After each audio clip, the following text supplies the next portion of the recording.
semua anggota kelompok doa Love Praying Family, keluarga besar Love Praying Family dimanapun malam ini berada. Kita kembali bertemu untuk merenungkan betapa besar kasih sayang Allah kepada kita. Kasih sayang itu tak kunjung-kunjung habis kepada kita semua. Dia mencintai kita, Dia mengasihi kita, Dia sungguh memberikan kita cara, jalan agar kita tetap dapat mencintai Allah dalam hidup kita, dapat mengasihi Dia. Allah tidak pernah berhenti berbelas kasih kepada kita, mencintai kita dengan berbagai cara Dia lakukan. Salah satunya adalah dengan doa rosario. Dengan rosario kita juga ingin agar Allah sebagai putra-putrinya, orang-orang yang diselamatkan melalui doa-doa Santa Perawan Maria. Agar kita semua bersuka cita. Tuhan ingin kita juga ya, baik dalam kehidupan bersama permenungan kepada Yesus Kristus melalui doa-doa Santa Perawan Maria. Tuhan tidak ingin satu orang pun dari anak-anaknya itu binasa, ingin kita semua selamat. Oleh sebab itu berbagai sarana diberikan oleh gereja dalam iman kita. Lewat gereja kudus, Allah menganugerahkan begitu banyak agar kita dapat mencapai keselamatan itu adalah dengan radio yang sangat mujarab, yang penuh dengan berkat, penuh dengan janji-janji apabila kita dengan tekun setia mendoakannya. Dan hari ini Maria Ratu Rosario, Santa Perawan Maria Ratu Rosario. Dan itulah yang kita ambil menjadi judul permenungan kita pada malam hari ini, Maria Ratu Rosario.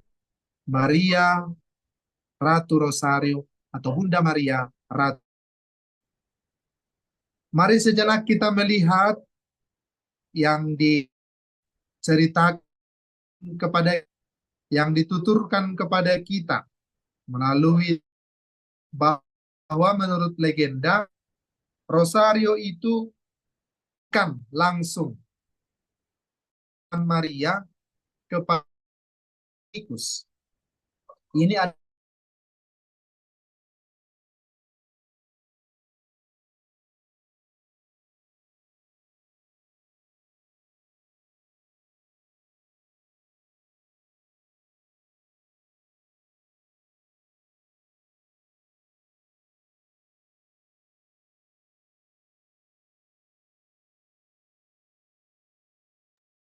Mohon maaf, sepertinya di tempatnya Pastor Niko, sinyalnya kurang stabil. Oke, sekarang saya sudah kembali lagi. Sudah bisa didengarkan suara saya? Sudah, Pastor? Ya. Oke, terima kasih. Begitulah keadaan sekarang. Kita melihat bagaimana secara legenda Rosario itu diberikan langsung kepada kita melalui Santo Dominikus, diberikan secara langsung oleh Bunda Maria kepada Santo Dominikus. Namun legenda ini atau cerita yang suci ini tidak bisa kita terima bulat-bulat, dalam arti tanpa ada permenungan yang kritis, tanpa ada perbandingan atau mempelajari bagaimana sebenarnya Rasi Rosario. Nanti kita melihat bagaimana hubungan Santo Dominikus dengan doa Rosario itu sendiri. Tapi kita lihat juga secara kronologis apa yang terjadi sebenarnya. Mungkin kita sudah banyak tahu bahwa dalam data sejarah, para rahib itu mendoakan 150 kali Pater Noster atau Bapa Kami. Para rahib dalam biara-biara kontemplatif, biara-biara yang tertutup, mendoakan 150 kali Bapa Kami. Mengungkapkan, mewakili bahwa mereka yang buta huruf mendoakan 150 kali Pater Noster. Sementara para rahib yang bisa membaca, melek huruf, mereka biasa mendoakan 150 mazmur yang zaman sekarang berkembang menjadi breviarium. Nanti kita lihat bagaimana itu perkembangan selanjutnya. Jadi kita melihat memang bahwa dalam sejarah gereja, doa yang pertama dan utama itu adalah Pater Noster, Bapa kami. Dan itu sering diulang-ulang oleh para rahib yang tidak bisa membaca selama 150 kali untuk menggantikan Mazmur. Karena jumlah dari Mazmur itu 150. Nah, para rahib yang bisa membaca bisa mendoakan Mazmur yang 150, sementara rahib yang tidak bisa membaca mengulang-ulangi doa Bapa kami selama 150 kali. Pater Noster dianggap sebagai doa yang pertama dalam gereja. Doa yang dianggap paling penting karena diajarkan oleh Yesus Kristus sendiri. Maka untuk memupuk kehidupan doa dalam biara kontemplatif itu, dalam kehidupan sebagai seorang religius, mereka mengulang-ulangi, entah itu secara bersama dalam ibadat maupun secara pribadi, menjadikan doa Bapa kami itu menjadi doa batin bagi mereka, mengulang-ulangi doa Bapa kami. Saya kira tradisi ini juga baik bila kita lakukan. Apabila kita juga mungkin dalam perjalanan tidak bisa merumuskan satu tertentu secara spontan, atau dalam perjalanan kita ingin brevir atau lewat ibadat tertentu lewat e-katolik atau apa, tapi mungkin kita dalam perjalanan itu sedang menyetir atau ada kesibukan lain dalam perjalanan atau berangkat lewat udara atau lewat darat, mungkin dalam batin kita juga bisa kita membiasakan untuk mengulang-ulang doa Bapa kami di dalam hati kita secara perlahan-lahan, semakin meresap di dalam hati kita untuk menjadi doa batin bagi kita. Dalam tradisi juga, doa Pater Noster atau doa Bapa kami itu didoakan oleh para katekumen. Didoakan oleh para katekumen. Dan dianggap sebagai doa yang paling penting untuk diajarkan kepada para katekumen itu. Para katekumen itu adalah orang-orang yang siap atau yang sedang belajar menjadi calon baptis, calon baptisan baru, atau orang-orang yang menjadi calon Katolik. Itulah yang disebut dengan katekumen. Tapi juga dalam tradisi sejak awal pun, Bunda Maria sudah begitu dihormati oleh umat beriman. Bukan hanya kalangan kaum biarawan atau para rahib, tapi juga umat beriman telah memupuk kecintaan atau sudah ada kecintaan yang mendalam kepada Santa Perawan Maria. Devosi kepada Bunda Maria itu sudah hidup di hati umat beriman. Nah, dan ada kebiasaan dalam biara-biara juga, apabila melihat patung Bunda Maria, mereka berhenti sejenak dan mengucapkan salam kepada Santa Perawan Maria itu. Demikian juga umat, apabila melihat satu patung atau arca Bunda Maria, mereka berhenti untuk memberi salam kepada Bunda Maria itu. Dan devosi kepada Maria itu secara lebih teratur, secara lebih terjangkau atau teratur dalam waktu, dan juga sering diungkapkan secara kontinu, secara sistematis, itu memang adalah di biara-biara. Karena biara-biara bisa memelihara kehidupan doa bersama. Maka kebiasaan memberi salam kepada Bunda Maria itu dilestarikan akhirnya di biara-biara para rahib. Nah, jadi kita melihat dari 150 Mazmur, bagi orang yang bisa membaca Mazmur, bagi orang yang tidak bisa membaca Mazmur, mereka mengulangi 150 Bapa kami, dan itu menjadi suatu tradisi, menjadi kebiasaan. Dan akhirnya 150 kali Bapa kami juga bergeser juga menjadi 50 kali salam yang dibagi di dalam 3 bagian. Dibagi di dalam 3 bagian, masing-masing persepuluhan itu 50. 50 dibagi dalam 3 bagian, masing-masing 50. Jadi hal inilah yang sering diulang-ulangi oleh para rahib. Dan tradisi menggunakan medium atau sarana dalam berdoa Bapa kami atau Salam Maria itu sudah biasa dengan tasbih, manik-manik, atau dengan biji-bijian, atau dengan batu-batu kecil yang digunakan untuk mendoakan. Sudah berapa kali saya doakan. Jadi sehingga didoakan satu kali Salam Maria atau Bapa kami didoakan, lalu bijinya dipindahkan ke wadah lain, begitu seterusnya, sampai memang berjumlah 150. Jadi biasa itu sudah sangat doa yang sangat kuno ternyata, doa-doa mantra. Disebut dengan doa-doa mantra yang diulang-ulang, secara terus-menerus. Dan itulah yang menjadi doa mereka sebagai doa batin yang memupuk kehidupan harian atau kehidupan rohani mereka. Pada abad ke-14, kebiasaan menghubungkan Salam Maria dengan renungan tentang sejumlah peristiwa Yesus. Jadi pada abad ke-14 sudah ada satu kebiasaan yang muncul, di mana para rahib itu mendoakan Salam Maria dengan menggabungkan, dengan merenungkan beberapa peristiwa dari kehidupan Yesus. Dengan menambah kata-kata, misalnya, dan terpujilah buah tubuhmu Yesus.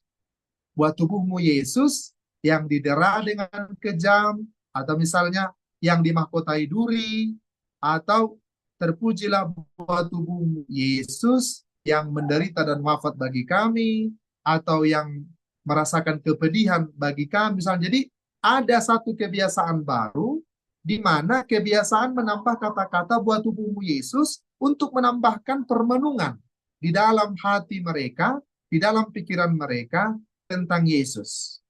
Entah Yesus yang menderita disebut, atau Yesus yang didera dengan kejam, dan sebagainya.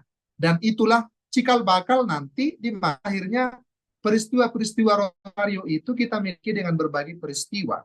Ada peristiwa gembira, ada peristiwa sedih, ada peristiwa mulia, dan pada tahun 2002, Santo Yohanes Paulus II menambahkan satu misteri lagi dalam misteri Rosario itu, yakni peristiwa terang. Jadi hal ini sudah dimulai pada abad ke-14. Para rahib itu mulai merenungkan, menggabungkan Salam Maria dengan renungan sejumlah peristiwa tentang kehidupan Yesus sendiri. Jadi inilah cikal bakal dari permenungan kita dalam peristiwa-peristiwa hidup Yesus dalam doa Rosario ini.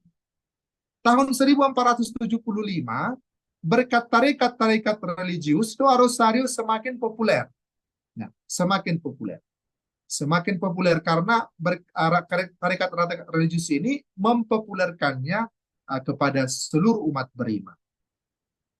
Daftar 15 peristiwa yang ditetapkan sebagai landasan renungan selama doa Rosario mulai dikenal di mana-mana. Karena masa itu media cetak juga semakin berkembang. Sehingga 15 peristiwa itu, landasan-landasan renungan kita untuk berdoa Rosario itu semakin dikenal oleh banyak orang karena media cetak yang semakin baik dan semakin bisa digunakan oleh banyak orang. Dan 15 peristiwa Rosario itu disusun di Spanyol sekitar tahun 1488. Akhirnya dibuatlah semacam sistematika dari peristiwa-peristiwa itu. Dan itulah yang disahkan oleh Paus Pius kelima nanti. Paus Pius kelima inilah nanti yang menjadikan doa Rosario itu dengan peristiwa-peristiwa yang kita kenal. Nah, sekarang kita melihat sebentar, beralih kepada Santo Dominikus. Ya, Santo Dominikus ini, Dagusman ini, melawan bidah albigensianisme dengan kekuatan doa Rosario. Jangan kita bayangkan doa Rosario seperti yang sudah kita kenal sekarang persisnya. Jadi doa Rosario yang sekarang itu, peristiwa-peristiwa Rosario itu berkembang seperti yang saya bilang tadi. Ya, hanya penghormatan kepada Bunda Maria yang terutama, dan itu yang didaraskan dalam doa Rosario itu 150 butir. Jadi kalau soal peristiwa-peristiwanya tidak persis seperti yang kita doakan saat ini. Walaupun tidak beda dari situ dalam arti, tapi susunannya, sistemnya belum persis seperti itu. Maka kita melihat bagaimana Santo Dominikus melawan bid'ah albigensianisme dengan kekuatan doa Rosario. Apa itu albigensianisme? Albigensianisme itu lahir pada awal abad ke-13 di kota Prancis. Ya, di kota Albi persisnya. Dan ini merongrong iman Katolik yang benar. Mereka adalah aliran yang sesat, yang mengajarkan bahwa segala yang jasmani itu jahat. Segala yang bersifat jasmani itu jahat. Tubuh kita ini jahat. Nah, maka konsekuensi dari ajaran ini adalah akan menyangkal nanti kemanusiaan Yesus Kristus. Karena Yesus Kristus menjelma menjadi manusia dalam rahim perawan Maria. Bunda Maria mengandung Yesus Kristus yang adalah Allah Putra sendiri. Jadi Allah menjadi manusia dalam diri rahim Santa Perawan Maria. Maka konsekuensi dari ajaran Albigensianisme ini ialah mereka menolak ajaran iman Katolik yang mengatakan bahwa Allah itu menjadi manusia dalam diri Yesus Kristus dan mengambil rupa seorang hamba dan menjadi bertubuh seperti manusia. Dan dengan itu juga mereka mengingkari Tritunggal Maha Kudus. Ya. Kemudian menolak sakramen-sakramen gereja, menolak juga ibadat-ibadat gereja. Semua ungkapan iman gereja ditolak. Itulah Albigensianisme itu. Albigensianisme ini juga karena mereka membenci tubuh, karena katanya tubuh atau badan itu jahat, maka dengan itu juga mereka juga banyak melakukan tindakan aborsi. Dan bunuh diri juga ya sepertinya tidak ada masalah, diperkenankan. Karena apa? Memang roh kita itu harus dibebaskan dari tubuh kita. Karena tubuh kita ini jahat. Maka kalau ada juga ibu misalnya kandungan-kandungan baru, apabila itu memang digugurkan, bagi mereka tidak ada masalah. Dan apabila mereka juga berpuasa terlalu keras, bahkan mencambuk diri, menghukum diri terlalu keras, bagi mereka itu biasa. Karena bagi mereka tubuh itu jahat. Nah, oleh sebab itulah hal itu dilihat oleh Dominikus sebagai ancaman yang sangat serius bagi gereja. Dengan serius bagi gereja. Aliran Albigensianisme ini yang hidup pada abad ke-12 dan ke-13 ini juga yang membuat Santo Fransiskus dari Assisi untuk memohon bimbingan, memohon pengesahan dari Paus, pada saat itu Paus Innocentius ketiga, untuk mensahkan ordonya. Karena Santo Fransiskus dari Assisi takut jangan-jangan gerakan yang baru dimulainya itu disebut sebagai bid'at. Karena pada masa Santo Dominikus dan Santo Fransiskus hidup, banyak sekali bid'at-bid'at yang hidup pada zaman itu.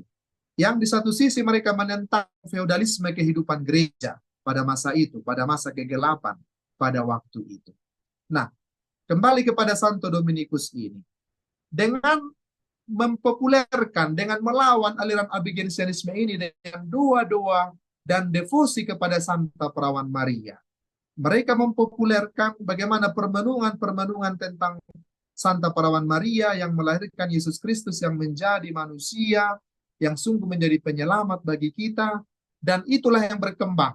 Akhirnya Santo Dominikus bersama para saudara-saudaranya seordo menjadikan kekuatan dari doa-doa Santa Perawan Maria ini untuk menentang aliran bid'at itu. Walaupun memang tidak sukses 100%, tapi banyak juga yang membuahkan hasil dalam apa yang sudah dilakukan oleh Santo Dominikus untuk menentang aliran-aliran Albigensianisme atau aliran-aliran sesat pada waktu itu. Sehingga banyak sekali juga orang yang kembali kepada ajaran iman Katolik yang benar. Dan kita melihat nanti apabila kita telusuri lagi kehidupan Santo Dominikus ini, karena situasi gereja pada saat itu, pendidikan para imam juga kurang diberi perhatian yang memadai, dan juga tidak dipersiapkan dengan baik, maka muncullah Santo Dominikus ini nanti dengan mendirikan yang disebut dengan Ordo Pengkhotbah, OP, Ordo Predicatorum, yang memberikan fokus pengajaran cara berkhotbah dan mengajar kepada anggota-anggotanya. Dan ordo ini termasuk baru pada waktu itu, karena umumnya tugas berkhotbah itu adalah tugas para imam, para uskup. Tetapi dengan disahkannya Ordo Dominikan oleh Paus Innocentius ketiga, membuat Santo Dominikus bersama sahabat-sahabatnya, rekan-rekannya itu menjadi percaya diri untuk mendidik para saudaranya agar fasih dalam mewartakan Injil Tuhan untuk menentang aliran-aliran bid'at yang hidup pada waktu itu. Dan itulah cikal bakal dari Ordo Predicatorum atau Ordo Pengkhotbah yang kita kenal saat ini. Ajaran-ajaran gereja tentang Tritunggal Maha Kudus, tentang inkarnasi itu yang ditentang oleh para bid'at itu kembali dimurnikan oleh Ordo Santo Dominikus dengan khotbah, dengan pengajaran bersama dengan rekan-rekannya, sehingga banyak kembali jiwa-jiwa diselamatkan. Kemudian kembali kepada peristiwa monumental yang sangat penting tentang Rosario ini, yaitu pada 7 Oktober, mungkin kita sudah pernah mendengarkan ceritanya, bahwa tanggal 7 Oktober, pasukan Kristen itu melawan pasukan Islam Turki. Yang kalau dari segi jumlah tentara, jumlah pasukan, kita sebenarnya sangat kecil dibanding dengan pasukan Islam Turki yang berperang itu melawan pasukan orang Kristen, ya. Nah, diserang. Tapi pada saat itu Paus Pius mengumumkan kepada seluruh umat untuk bersama-sama berdoa rosari supaya orang-orang Islam itu, pasukan Islam Turki itu bisa dihalau supaya tidak sampai memasuki kota Roma dan supaya tidak sampai memasuki tempat-tempat di mana kekatolikan berada juga. Nah, jadi pada saat itu terjadilah pertempuran yang besar di Lepanto itu, di Lepanto namanya, dan terbukti bahwa pasukan Kristiani, pasukan Kristen itu, pasukan Katolik itu menang. Mereka menang. Dan itulah dikatakan sebagai mujizat dari doa Rosario, yang secara dari jumlah manusiawi tidak mungkin orang-orang Kristen itu bisa menang melawan pasukan Islam Turki yang jumlahnya lebih banyak. Maka pada Paus Clemens ke-9 dari tahun 1667 sampai 1669 mengukuhkan pesta ini bagi seluruh gereja di dunia yang 7 Oktober itu.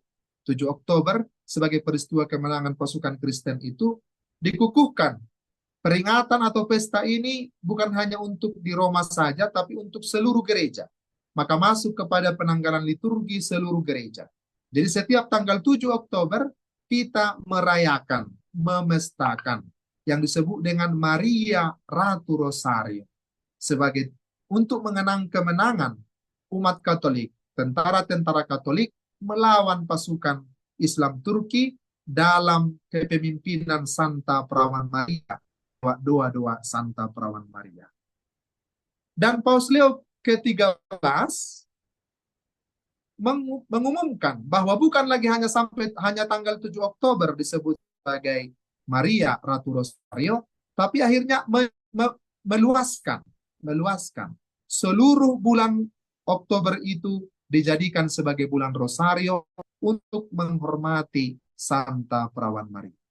Jadi awalnya adalah 7 Oktober, kemudian dikukuhkan menjadi pesta bersama seluruh gereja di dunia, dan pada Paus Leo ke-13 seluruh bulan Oktober itu telah menjadi bulan Rosario untuk menghormati Santa Perawan Maria. Nah, saudara-saudariku yang terkasih, dengan merenungkan secara khusus peristiwa-peristiwa Rosario yang ada di dalam kitab suci, sebenarnya disebut oleh Yohanes Paulus II, Rosario itu adalah ringkasan Injil. Injil yang diringkas dalam Rosario itu artinya kehidupan Yesus sendiri yang diberi di situ, kerangka-kerangkanya yang kita ringkaskan, tapi kita kontemplasikan dalam iman kita bersama Bunda Maria. Maka dengan berdoa Rosario kita dapat mencontoh teladan Maria yang mendengarkan sabda Tuhan dan menyimpannya di dalam hati kita. Mendengarkan sabda Tuhan dan menyimpannya di dalam hatinya. Dan itulah yang kita coba renungkan dalam berbagai kegiatan dalam doa Rosario. Kita mendoakan Salam Maria penuh rahmat Tuhan sertamu, terpujilah engkau di antara wanita dan terpujilah buah tubuhmu Yesus. Santa Maria Bunda Allah, doakanlah kami yang berdosa ini sekarang dan waktu kami mati. Amin. Kita perhatikan bagian kedua dari doa Salam Maria ini. Kita lihat dulu pertama bagian kedua, bukan bagian pertama. Yang kedua dari doa Santa Maria atau doa Salam Maria ini adalah Santa Maria Bunda Allah. Doakan kami yang berdosa ini sekarang dan waktu kami mati. Amin. Nah, kita melihat hal ini resmi sejak Paus Pius kelima. Ya, sejak Paus Pius kelima meresmikan terbitan Breviarum tahun 1568. Jadi Paus Pius kelima meresmikan bagian kedua dari doa Salam Maria itu, Santa Maria Bunda Allah, doakanlah kami yang berdosa ini sekarang dan waktu kami mati. Amin. Hal itu resmi sejak Paus Pius kelima meresmikan terbitan Breviarium tahun 1568. Brevir itu diresmikan. Nah, dan diterima umum. Jadi doa Salam Maria kita itu bukan dari awal berbentuk Salam Maria penuh rahmat Tuhan sertamu, terpujilah engkau di antara wanita dan terpujilah buah tubuhmu Yesus. Tidak dari awal, ya. Itu semua berkembang dalam sejarah dan dalam penghayatan orang Katolik, dalam penghayatan iman kita yang akhirnya disahkan oleh Paus sendiri. Nah, dan doa itu diterima umum pada abad ke-17. Jadi Paus Pius kelima meresmikannya, tapi diterima umum oleh semua masyarakat umum, diterima pada abad ke-17. Pada abad ke-17, ya. Nah, jadi para saudariku yang terkasih, sekarang kita melihat bagian pertama, ya. Bagian pertama melukiskan tentang kunjungan malaikat Gabriel kepada Maria dan kesediaan Maria menerima sabda. Jadi bagian pertama dari doa Salam Maria itu adalah Salam Maria, penuh rahmat Tuhan sertamu, terpujilah engkau di antara wanita dan terpujilah buah tubuhmu Yesus. Jadi kita melihat bahwa bagian pertama dari doa Salam Maria itu adalah salam malaikat Gabriel sendiri kepada Bunda Maria. Dan salam hai engkau yang dikaruniai. Begitu kata-kata Gabriel kepada Bunda Maria. Salam hai engkau yang dikaruniai, Tuhan menyertai engkau. Dan dalam bahasa kita, pada saat kita berdoa Salam Maria, Salam Maria penuh rahmat. Salam Maria penuh rahmat, Tuhan sertamu. Itu adalah kata-kata malaikat, ya. Salam hai engkau yang dikaruniai, Tuhan menyertai engkau. Ini adalah doa dari salam dari malaikat Gabriel sendiri. Malaikat Gabriel yang mengucapkan kepada Santa Perawan Maria sebagai salam hai engkau yang dipenuhi rahmat. Salam Maria yang dikaruniai. Tuhan menyertai engkau. Kepada Bunda Maria, malaikat itu menyapa. Jadi kalau ada orang-orang yang tidak beriman Katolik mau menentang iman kita dan mengatakan bahwa doa Salam Maria itu bukan doa Kristen, doa Salam Maria itu tidak biblis, tidak ada dasarnya dalam kitab suci, tentu hal itu keliru. Karena justru doa Salam Maria itu sangat biblis. Diangkat dari ungkapan dari malaikat Gabriel sendiri kepada Santa Perawan Maria. Pada saat Maria menerima kunjungan dari malaikat Gabriel itu memberikan salam kepada Bunda Maria. Salam hai engkau yang dikaruniai, Tuhan menyertai engkau. Dan kita melihat yang kedua itu adalah terpujilah buah tubuhmu. Terpujilah buah tubuhmu Yesus. Yesus itu kita tambahkan kemudian. Tapi itu adalah salam dari Santa Elizabeth. Waktu Maria mengunjungi Elizabeth di pegunungan Yudea katanya, dalam Injil Lukas dikisahkan, pada saat Elizabeth mendengar salam Maria, melonjaklah bayi itu dalam rahim Santa Elizabeth. Dan Elizabeth pun dipenuhi dengan Roh Kudus. Dan Santa Elizabeth mengatakan, siapakah aku ini sampai ibu Tuhanku datang mengunjungi aku. Sebab ketika salammu itu sampai ke telingaku, anak yang dalam rahimku melonjak kegirangan. Nah, jadi terpujilah engkau di antara wanita, dan terpujilah buah tubuhmu. Siapakah aku ini sampai ibu Tuhanku datang mengunjungi aku. Jadi kita melihat bahwa doa Salam Maria itu sungguh-sungguh biblis. Berasal dari kitab suci. Bukan berasal dari buatan-buatan orang-orang, para rahib, atau buatan-buatan para paus yang ada dalam gereja Katolik. Bukan.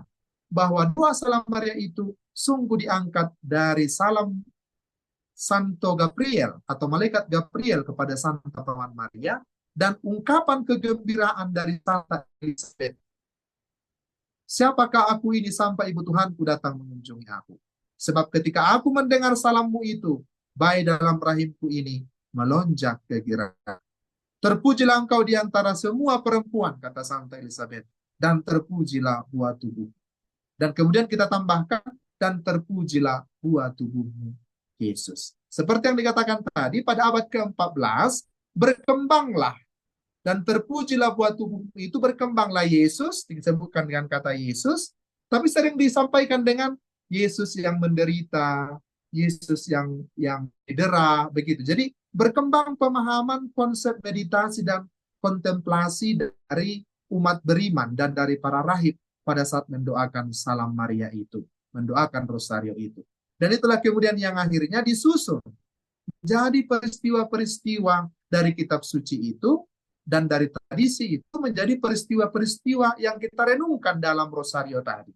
Peristiwa gembira, peristiwa sedih, peristiwa mulia, dan kemudian ada peristiwa terang.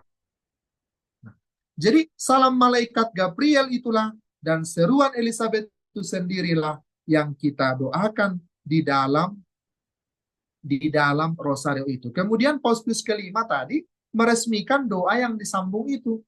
Santa Maria Bunda Allah, doakanlah kami yang berdosa ini sekarang dan waktu kami mati. Amin. Jadi kita melihat bahwa kita sebagai manusia yang berdosa nebeng kepada Bunda Maria. Kita ingat, kita katakan kepada Bunda Maria, Bunda, doakanlah kami. Jadi hal ini menjadi sangat penting bagi kita karena kita memang memohon perlindungan dari Bunda Yesus. Memohon perlindungan dari Santa Perawan Maria.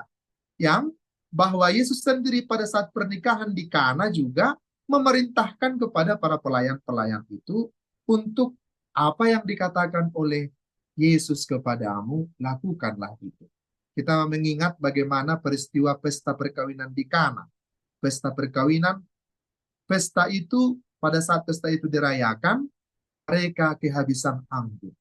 Tidak ada anggur lagi. Oleh sebab itu, Bunda Maria datang kepada Yesus. Mereka kehabisan anggur. Yesus jawab, mau apakah engkau daripadaku, ibu, saatku belum tiba. Tapi Bunda Maria tahu bahwa Yesus pasti bisa melakukan sesuatu. Oleh sebab itu dia pesankan kepada para pelayan-pelayan itu. Katakan, nanti apapun dikatakan oleh Yesus, lakukanlah itu. Dan memang akhirnya indah. Dia tidak diam melihat penderitaan orang lain. Karena apabila anggur kurang dalam pesta Yahudi, pemilik pesta itu akan malu besar. Karena mereka kehabisan anggur. Oleh sebab itu Yesus katakan kepada pelayan, isilah tempayan-tempayan itu penuh dengan air. Para pelayan mungkin heran, mengapa kok disuruh isi. Tapi Maria sudah berpesan, apa yang dikatakannya kepadamu, lakukanlah. Dan walaupun bagi mereka seperti tidak masuk akal, anggur yang diisikan. Tapi kemudian setelah mereka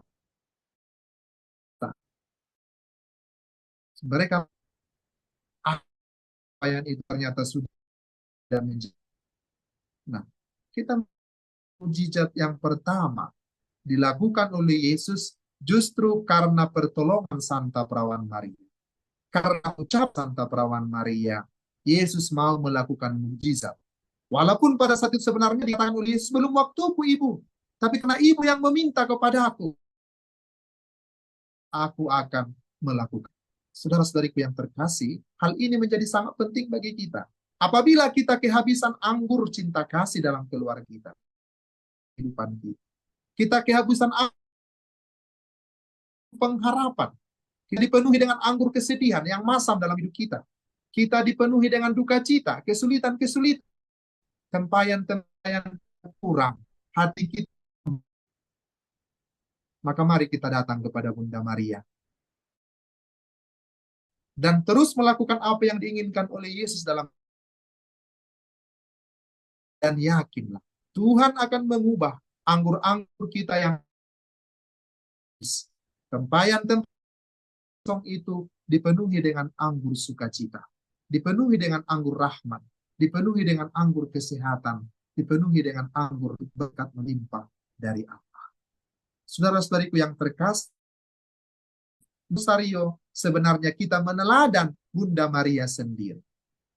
Meneladan Bunda Maria sendiri.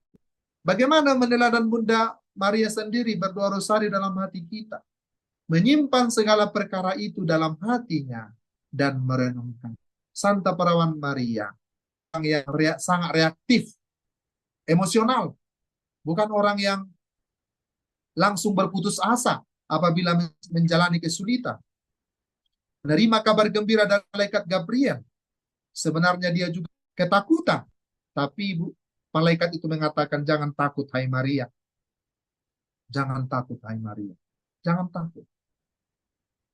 Dan Bunda Maria sungguh percaya, bila Allah yang telah memilihnya, walaupun berbagai kesulitan yang akan dia hadapi, Bunda Maria percaya Tuhan ada di pihak.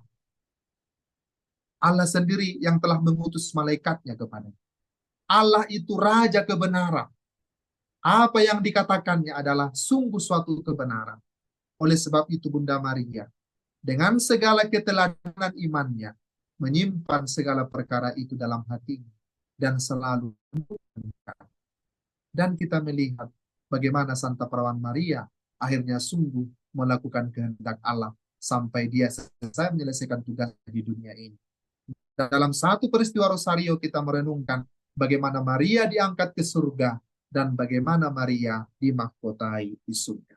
Nah, dengan berdoa Rosario itu hati kita meniru dan meneladani, iman kita meneladani iman Santa Perawan Maria, tapi juga mata kita tertuju pada Yesus. Mata kita tertuju pada Yesus. Mata iman kita tertuju pada Yesus. Jadi kita tidak stop kepada Bunda Maria, bukan. Bunda Maria menghantar kita kepada Yesus. Per Mariam ad Jesum, melalui Maria kepada Yesus. Jadi kita meneladan Bunda Maria dalam beriman, dalam cara beriman kita. Bukan hanya memohon berkat dari Santa Perawan Maria. Bukan hanya memohon doa-doa dari Santa Perawan Maria. Tapi juga meneladani Bunda Maria dalam beriman. Bagaimana keteguhannya, ketekunan. Kita melihat bagaimana Bunda Maria juga pernah mengalami ketakutan, kebingungan. Dan pada saat para murid itu, karena orang-orang Yahudi yang mengejar-ngejar mereka, Bunda Maria hadir bersama mereka. Dia menjadi penghibur di antara mereka, karena Bunda Maria sendiri pernah mengalami ketakutan, pernah mengalami kesedihan, dan dia menjadi penyalur penghiburan kepada para murid untuk meneguhkan mereka setelah Yesus bangkit dari antara orang mati. Dan kita melihat apa dikatakan oleh Santo Padre Pio tentang Rosario. Santo Padre Pio mengatakan tentang Rosario, Rosario adalah senjata spiritual. Senjata spiritual bagi kita. Nah, hal itu dituliskan dalam sejarah oleh Bernard Ruffin. Nah, diceritakan bahwa Santo Padre Pio selalu berdoa Rosario setiap hari. Rosario itu adalah menjadi kekuatannya, melawan kekuatan neraka.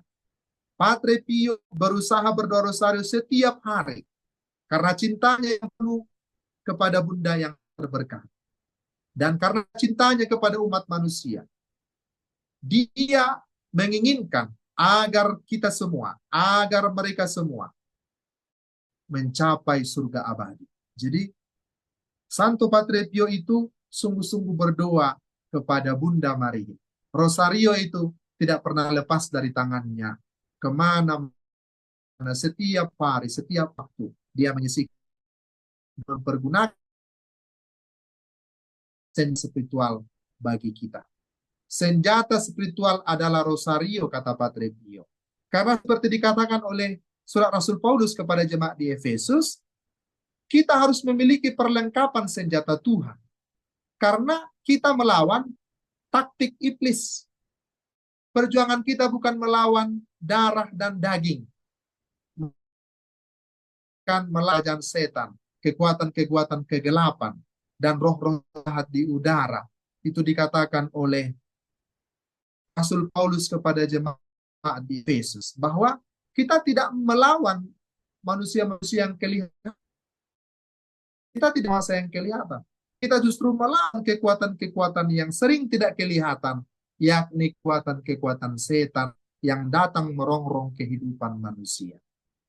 Dan kekuatan setan itu kuat, walaupun sepertinya tidak tampak secara kasat mata, tapi kekuatan-kekuatan itu kuat, kekuatan spiritual dari yang itu kuat. Oleh sebab itu, kita harus melawannya dengan senjata Allah sendiri. Senjata Allah sendiri. Allah sendiri itu dikenal dikatakan oleh Padre Pio adalah salah satunya adalah rosario sebagai weapon, sebagai kekuatan, sebagai senjata kita untuk melawan kejahatan. Karena dalam doa rosario kita mendoakan apa yang diajarkan oleh Yesus sendiri, yakni doa Bapa kami. Kita mengulang-ulangnya terus, Bapa kami yang ada di surga, dimuliakanlah nama. Dan kita mengulang-ulangi juga apa yang dikatakan oleh malaikat Gabriel kepada Santa Prabu. Kita mohon agar Bunda Maria mendoakan kita waktu kita mati nanti. Maka memang doa rosario itu sungguh diyakini oleh seorang Padre Pio sebagai senjata spiritual, senjata melawan muslim. Seperti dikatakan oleh Santo Paulus juga, lihatlah, hati-hati, waspada, musuhmu itu berkeliling seperti singa yang mengaum-ngaum mencari mangsanya. Lawanlah dia, katanya, teguh dalam iman. Dan salah satu senjata kita itu adalah dengan doa rosario. Yohanes Paulus kedua mengatakan bahwa berdoa rosario itu adalah memandang Kristus dengan mata. Saya merenungkan Kristus, melihat Kristus, Kristus mati. Mengapa dengan mata Maria? Karena dengan mata Maria, karena Bunda Maria yang tahu persis bagaimana figur Yesus itu, bagaimana figur keselamatan itu diterima dalam hidupnya. Karena Bunda Maria yang mengandung, Bunda Maria yang melahirkan, Bunda Maria yang menuntun, Bunda Maria yang menghantar Yesus kemudian pergi ke depan publik mewartakan kerajaan Allah. Bunda Maria juga setelah diturunkan dari salib, dan Bunda Maria juga turut menghantar jenazah Yesus ke pemakamannya. Bunda Maria juga menerima Roh Kudus dan tahu bahwa Yesus telah bangkit. Dan memang Bunda Maria inilah menjadi teladan beriman bagi kita. Maka berdoa rosario bagi Yohanes Paulus kedua, dia mengatakan memandang Kristus dengan mata Maria. Memandang Kristus dengan mata Maria. Maka bila kita memandang Kristus dengan mata Maria dan memandang seluruh perjuangan hidup kita dengan kacamata iman Bunda Maria, maka kita itu menjadi orang Katolik yang optimis. Orang Katolik yang penuh pengharapan. Walaupun kita mempunyai berbagai kesulitan, mungkin kita memikul salib-salib kehidupan kita.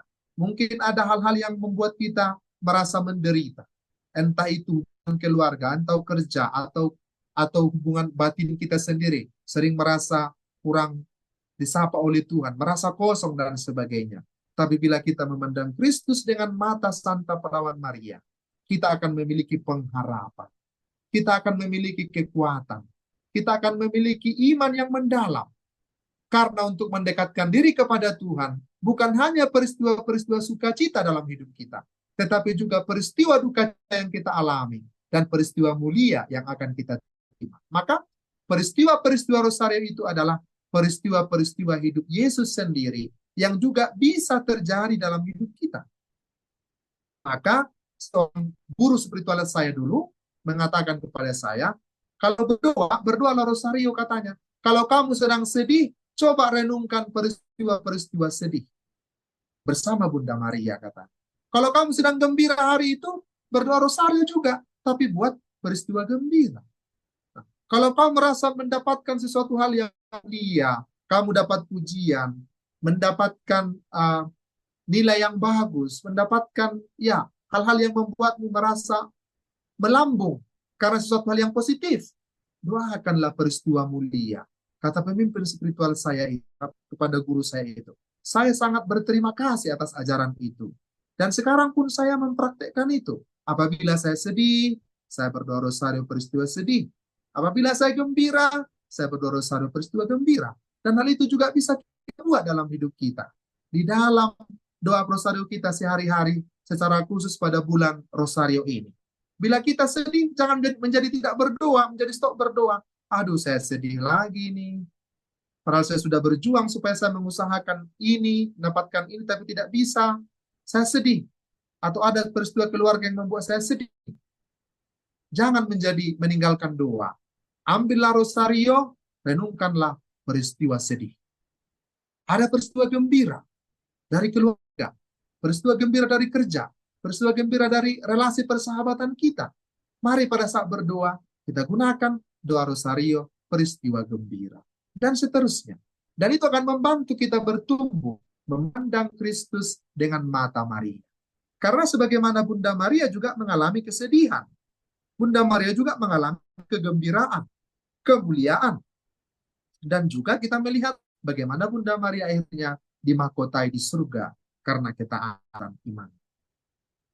Maka Santo Yohanes Paulus II mengatakan kepada kita, berdoa rosario adalah memandang Kristus dengan mata Maria. Kemudian penutup dari permenungan ini kita ambil dari pesan-pesan Santa Perawan Maria. Ada 15 janji-janji Bunda Maria bagi mereka yang berdoa rosario. Yang pertama, kepada semua orang yang penuh hormat berdoa rosario, aku menjanjikan perlindungan istimewa dan rahmat berlimpah. Dan kemudian yang kedua, mereka yang berdoa rosario dengan tekun dan terus-menerus akan menerima rahmat khusus sebagai tanda kasih dariku. Yang ketiga, rosario akan menjadi perisai yang ampuh untuk melawan neraka, menghancurkan kejahatan, membebaskan kita dari dosa, dan memberantas kesesatan iman. Yang keempat, rosario akan mengembangkan kebajikan dan karya-karya yang baik, akan memberikan pengampunan berlimpah dari Allah kepada jiwa-jiwa, menggantikan cinta manusia akan harta benda duniawi menjadi cinta akan Allah, dan mengembangkan hasrat akan hal-hal yang bersifat surgawi dan abadi. Dan yang kelima, jiwa yang bersandar pada aku melalui rosario tidak akan binasa. Itu kata Bunda Maria ya.